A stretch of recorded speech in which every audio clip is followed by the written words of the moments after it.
करता येणार नाही, असा पूर्ण वेळ थांबायला त्यांना दोघांची तयारी आहे आणि ते पतीपत्नीचा हजर आहेत.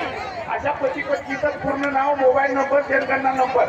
आपल्याकडे गुरुसेवक येत आहेत, जरा मी विनंती करतो संयोजकांना आणि सर आपले पाठवा गुरुसेवक आणि पतीपत्नी जे आहेत त्यांनी आपलं पूर्ण नाव, पूर्ण पत्ता, मोबाईल नंबर द्यायचा आहे.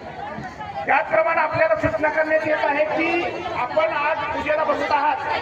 आपले वेदसंपन्न पंडित आपल्याला त्याबद्दल माहिती देतीलच, पण जर आपण पूजेसाठी साहित्य आणलं नसेल तर संतपीठाच्या डाव्या बाजूला प्रकाशन स्टॉल आहे, तिथं आपल्याला पूजेसाठी चालू आहे.